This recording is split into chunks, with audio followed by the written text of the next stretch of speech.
Kamusta mga idol at welcome back sa ating channel.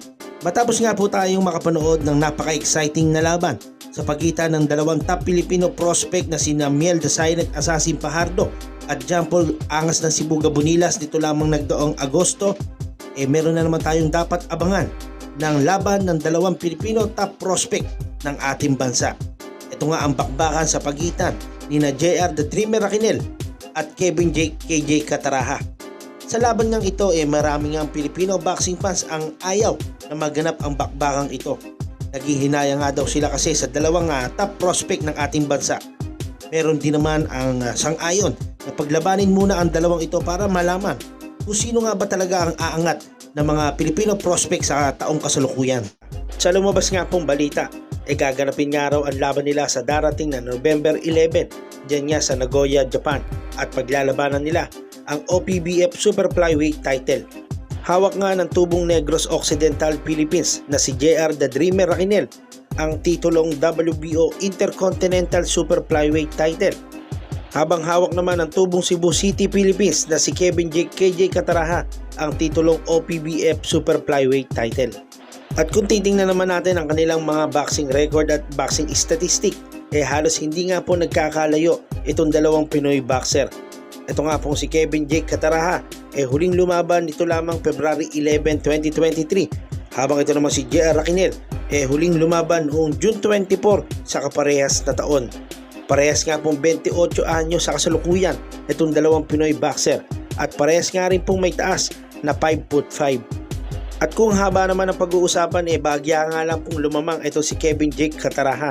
May haba nga po itong 167 cm, habang ito naman si JR Raquinel may habang 166 cm. At kung knockout percentage nga ang pag-uusapan halos dikit nga rin itong dalawa. May knockout percentage nga itong si Kevin Cataraha na 81.25%, habang ito naman si JR Raquinel may 80% knockout ratio. Sa kasalukuyan may undefeated record nga itong si KJ Cataraha na 16 wins with 13 knockouts, habang ito namang si JR Raquinel may 15 wins with 12 knockouts at may 2 talo lamang. Sa laban nga ito marami ring naghihinayang ng mga Filipino boxing fans dahil ito nga pong dalawang top Filipino prospect natin malaki talaga ang potensyal na maging world champion sa mga susunod na taon. Kaya naman ang gusto nga ng ilang mga boxing fans itapat na lamang sila sa mga ibang lahi.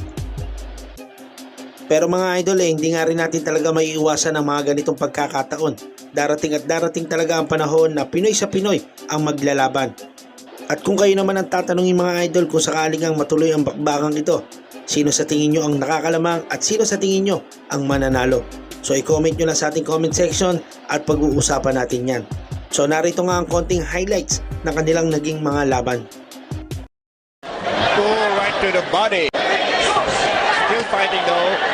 Knock you out. Yes. Oh, look at that. There's how a he big finished left hand. Oh, there's a left hand over the top.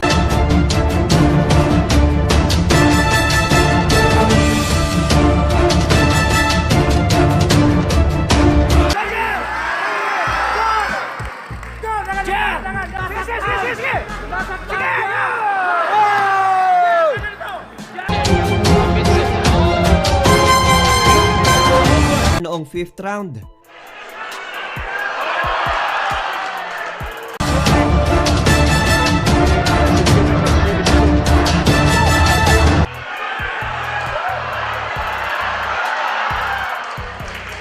Make the ball. Make the ball. Make the ball. What are you doing? Out.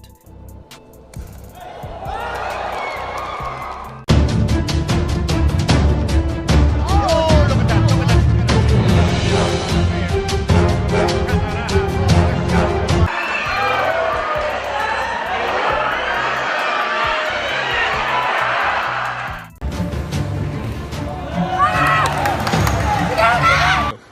Subscribe na sa Boxing Glove PH.